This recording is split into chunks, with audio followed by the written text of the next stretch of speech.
Hello, I'm doing a book review, and the book I want to review is The Lucifer Cult by Lynn Benedict. Now, this was published in 1974. Now, the plot of The Lucifer Cult is it follows this young woman named Julia Carson, who you realize has spent her whole life not knowing who her parents are. Like, she grew up in an orphanage, and as an adult, she's kind of an outcast. Like, she really doesn't have any friends. Like, in the beginning of the story, you see her hanging out with this small group of women, but you really do get the idea that they're only letting her hang out with them because they kind of feel sorry for her.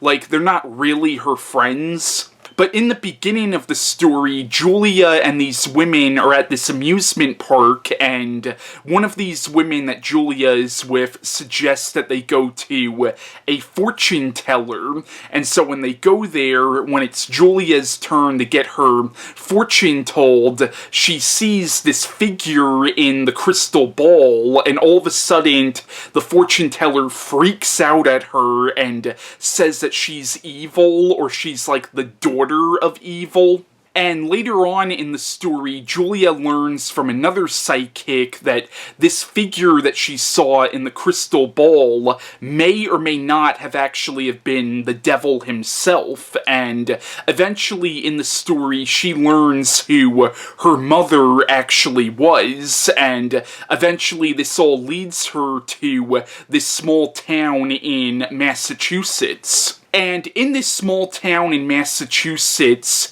she meets this man who claims to be her father, and it seems like she's finally found happiness, but it turns out that all the residents of this small town are actually part of a satanic cult, and they all have supernatural powers that were given to them by Satan himself. And that's the basic plotline of the Lucifer Cult. Now, The Lucifer Cult I thought was a fun read, and it was definitely an interesting book, and I do recommend, if you can find a copy of this book, I do recommend you read it. Now, I did have a few issues with this book, but overall, I can say I recommend the book. I thought it was a pretty decent novel. Now, I would say my biggest issue with this novel is it brings up some really interesting ideas, but then kind of just kicks those ideas to the wayside and really doesn't bring those ideas up again. For example,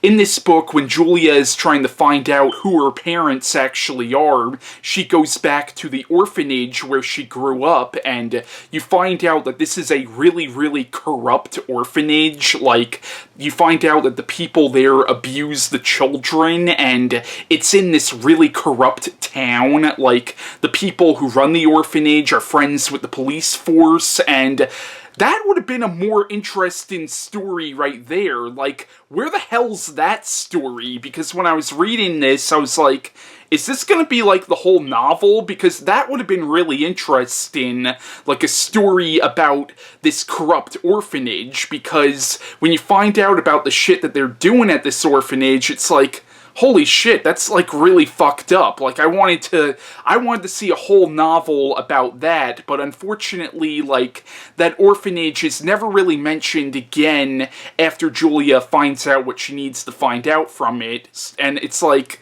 that, once again, that would have been almost a more interesting story. Another really interesting idea that is presented in this book, but unfortunately is just kind of kicked to the wayside, is you find out that this town of Satan worshippers is right next to a town of Christian extremists. Like, you realize that the people in this other town are, like, very religious people, but they have killed in the name of God. You realize that these people are extremists, so that would have been an interesting story as well. A story about two towns that are both just as evil, they just happen to worship worship different deities. Like, that would have been a more interesting story as well, because you realize that this other town is really just as evil as this town of Satan worshippers. They're just killing in the name of God instead of Satan,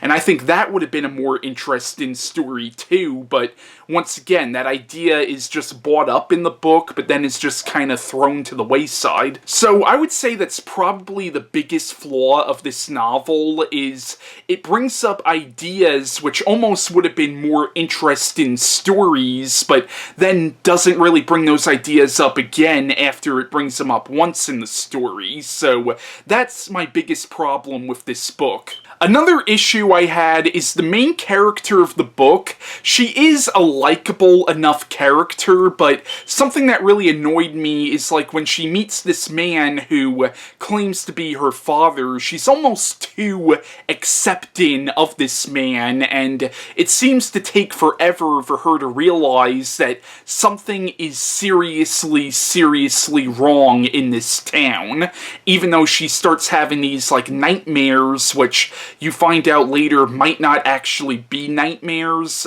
So I had a lot of issues with this book, but overall I can still recommend the book. I still thought it was an entertaining read. I can't say it was necessarily a great book, but it was entertaining, and I do recommend it in that regard. And there were some genuinely creepy moments in this book. So overall, The Lucifer Cult by Lynn Benedict was somewhat of a mixed bag for me, but I would say that I liked it more than I didn't like it, and I do recommend it. Like, if you can find a copy of this book, I do recommend giving this book a read and making your own opinions of it. But yeah, once again, that's my review of The Lucifer Cult by Lynn Benedict, and bye.